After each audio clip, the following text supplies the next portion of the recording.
मुद्दे की बात तर्क के साथ, बारीक पड़ताल, सुलगते सवाल, पक्ष विपक्ष, पत्रकारिता निष्पक्ष।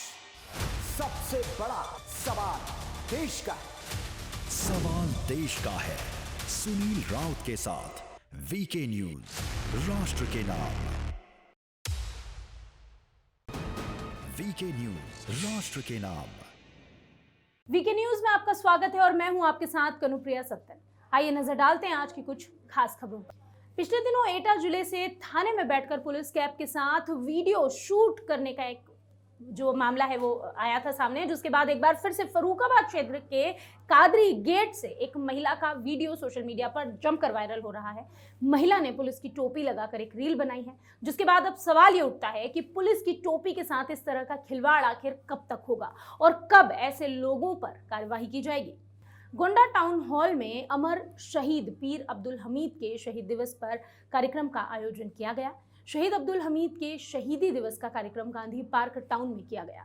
इस दौरान मुख्य अतिथि के तौर पर यूनाइटेड इदरीसी फ्रंट के राष्ट्रीय अध्यक्ष अब्दुल समद इदरीसी और हाजी मोहम्मद समीम इदरीसी शामिल हुए, जिन्होंने समाज के कई लोगों को सम्मानित भी किया। कार्यक्रम के दौरान बताया गया कि कार्यक्रम का उद्देश्य आपस में एकता को बनाए रखने के साथ शिक्षा पर जोर और दहेज प्रथा को खत्म करने का है। इदरीसी समाज के लोगों को जोड़ना, उनके पढ़ाई से लेकर उनकी दवाई की व्यवस्था, यहाँ तक कि अगर कोई बहुत परेशान हाल है उसकी परेशानियों को दूर करने के लिए हमारा समाज और यूनाइटेड इदरीसी फ्रंट हमेशा लगा हुआ है। इसलिए हम लोग इस मुहिम को पूरे देश में चला रहे हैं, जिसके राष्ट्रीय अध्यक्ष हाजी समद साहब, समीम साहब और हमारे जिले के सभी जिला अध्यक्ष मजबूती से इस कार्य को आगे बढ़ा रहे हैं। मैं फिरोज अहमद इदरीसी, प्रदेश सचिव यूनाइटेड इदरीसी फ्रंट। आज वीर अब्दुल हमीद के त्याग और बलिदान को पूरा देश जानता है कि किस तरीके से आज वीर अब्दुल हमीद ने इस देश को बचाने के लिए अपने जान की कुर्बानी देकर इस देश को बचाया है। और उनका आज उनके शहादत दिवस के दिन पूरे भारत में जहाँ जहाँ भी इदरीसी समाज के लोग हैं, पूरे भारत में जहाँ जहाँ भी यूनाइटेड इदरीसी फ्रंट के लोग हैं, उनकी एकजुट होकर उनको सम्मान के साथ उनका बलिदान दिवस के रूप में मनाया जाता है। जिस तरह से आज जनपद गोंडा में इदरीसी समाज एकजुट होकर जो इकट्ठा हुआ है, ये इस बात का सबूत है कि जनपद गोंडा में आने वाले दिनों में इदरीसी समाज अपनी एकजुटता की मिसाल कायम। कन्नौज जिले के ठठिया कस्बे से हादसे का मामला सामने आया, जहां साइकिल से स्कूल जा रहे दो भाइयों को कार सवार ने टक्कर मार दी, जिसके बाद दोनों भाई कार की टक्कर लगने से गंभीर रूप से घायल हो गए, जिन्हें घायल अवस्था में मेडिकल कॉलेज में भर्ती कराया गया, जहां एक भाई की दर्दनाक मौत हो गई और दूसरे भाई की हालत गंभीर बनी हुई है। हादसे की सूचना पर पहुंची पुलिस ने शव को कब्जे में लिया और पोस्टमार्टम के लिए भेज दिया। आगे की कार्यवाही में पुलिस जुट गई है।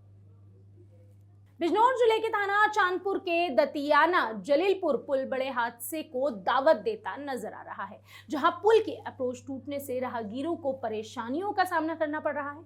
आपको बता दें कि पुल मेरठ हस्तिनापुर बिजनौर मार्ग को जोड़ने वाला है, जिसको अपनी जान जोखिम में डालकर राहगीर पार करने को मजबूर है, लेकिन प्रशासन और पुलिस की तरफ से इस ओर ध्यान ही नहीं दिया जा रहा, जिससे कभी भी कोई बड़ा हादसा हो सकता है।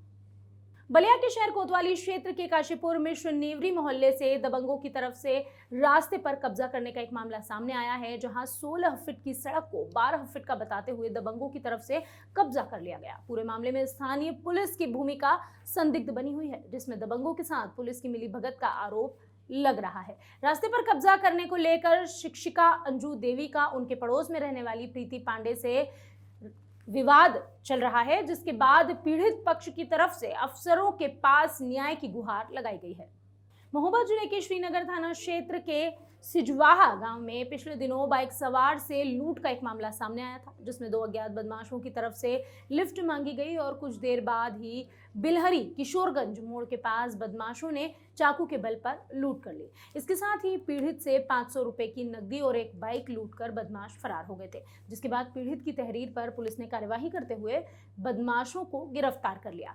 पुलिस ने बदमाशों के कब्जे से लूटी हुई बाइक और 500 रुपए भी बरामद कर लिए हैं। देखिए, थाना श्रीनगर पर 15 सितंबर को एक वादी प्रस्तुत आया था और उसका ये कहना था कि वह श्रीनगर का वह छतरपुर का निवासी है और वह बाइक से महोबा की तरफ आ रहा था और दोपहर के समय जब वो श्रीनगर क्षेत्र में आया तब 2 लोगों ने उससे लिफ्ट मांगी, उसने लिफ्ट दे दी। थोड़ा आगे जाने पर इन लोगों ने बलपूर्वक चाकू के बल पर इसके साथ लूटपाट की, इसके पैसे, चेन और इसकी बाइक लेके चले गए। इस तरह की एक सूचना पंजीकृत जब हमें मिली तो हमने इसमें FIR पंजीकृत करी थी सुसंगत धाराओं में, और इसमें कई टीमों का गठन किया गया था क्योंकि ये बहुत ही संगीन अपराध था और इसमें बहुत ही ज़्यादा महत्वपूर्ण रोल ऑपरेशन दृष्टि के तहत लगाए गए कैमरों का रहा, क्योंकि कैमरा उस राह पे लगे हुए थे जिसके अंतर्गत देखने पे इन लोगों की सटीक पहचान हो पाई और बहुत जल्दी इन लोगों को पकड़ लिया गया और इनके पास से ये लूटी गई मोटरसाइकिल और जो भी इसका सामान लूटा गया था वह बरामद हो गया है। 2 लोगों को इसमें पकड़ा गया है।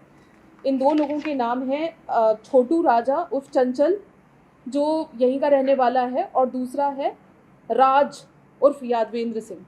ये दोनों लोग जो हैं इनका आपराधिक इतिहास भी पाया गया है। इसमें राज उर्फ यादवेंद्र सिंह जो है वह एक मामले में छतरपुर से फरार भी चल रहा है, वहाँ का ये इनामिया अभियुक्त भी है। इस तरह से ये बहुत ही शातिर 2 बदमाश जो हैं वह श्रीनगर पुलिस की प्रभावी कार्रवाई से आज पकड़े गए हैं और इस लूट की घटना का सफल अनावरण बहुत ही कम समय में श्रीनगर पुलिस द्वारा किया गया।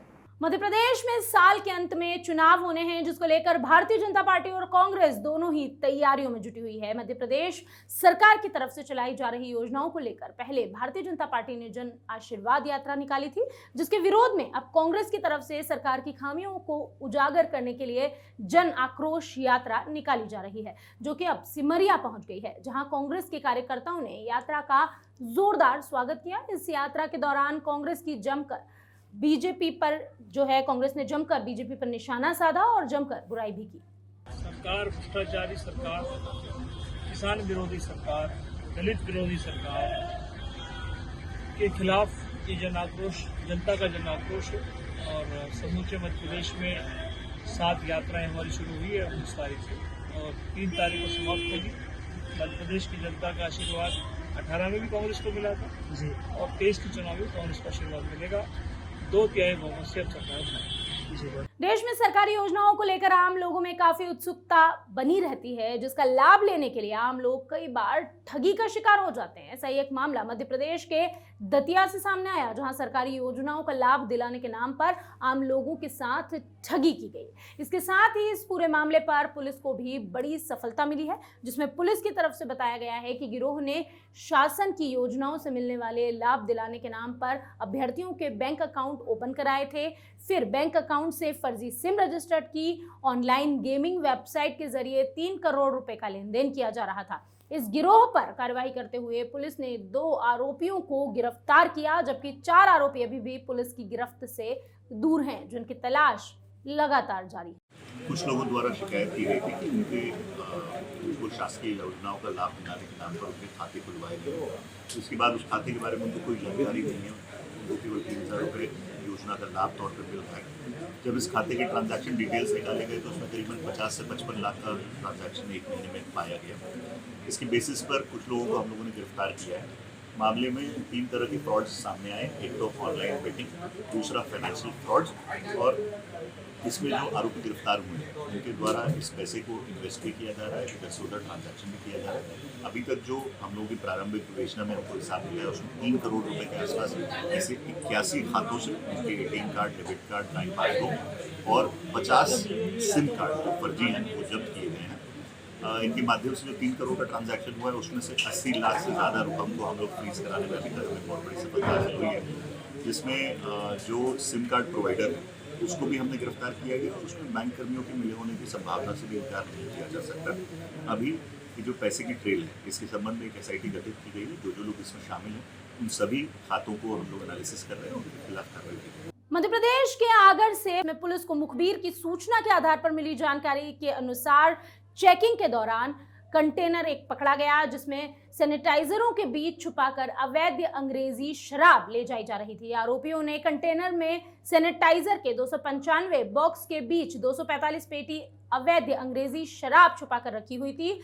पुलिस ने जब कंटेनर की जांच की तो उसमें से 2,940 बोतल अवैध देशी शराब बरामद की गई, जिसकी कीमत लगभग 60 लाख रुपए बताई जा रही है। इसके साथ ही पुलिस ने एक अभियुक्त को भी गिरफ्तार किया है, जिससे पुलिस की पूछताछ अभी जारी है। पुलिस द्वारा कल इन्फॉर्मेशन आई थी कि एक कंटेनर में अवैध शराब की जा रही है, तो उस पर चेक करने पर उस पर सैनिटाइज़र भरा हुआ पाया गया। और जब सैनिटाइज़र को चेक करके खाली किया गया तो सैनिटाइज़र के बॉक्सेस के नीचे एक हिडन चेम्बर बना हुआ था। उस चेम्बर में करीब 245 बॉक्सेस जो है अवैध शराब के थे। और ये करीब जो है 3000 बॉटलें होती हैं, करीब 2200 लीटर के तरह करीब अंग्रेजी शराब हमने पकड़ी है। और कंटेनर और जो सैनिटाइज़र है सब मिला के करीब 60 लाख रुपए का मशरूका कोतवाली पुलिस द्वारा जब्त किया गया है। छत्तीसगढ़ में साल के अंत में विधानसभा चुनाव होने जा रहे हैं, जहां विधानसभा चुनाव को देखते हुए अब भाजपा और कांग्रेस के शीर्ष नेतृत्व का भी लगातार छत्तीसगढ़ दौरा हो रहा है। इसी कड़ी में 9 महीनों में तीसरी बार प्रियंका गांधी रायपुर पहुंची है। इसी के साथ कांग्रेस की राष्ट्रीय महासचिव प्रियंका गांधी आगामी चुनावों को देखते हुए कार्यक्रम में शामिल होंगी, जिसको लेकर तैयारियां पूरी कर ली गई। अभी के लिए बस इतना ही, लेकिन खबरों का सिलसिला लगातार रहेगा जारी। अगर आप रहना चाहते हैं हर वक्त अपडेटेड, देखते रहिए वीके न्यूज। वीके न्यूज, राष्ट्र के नाम।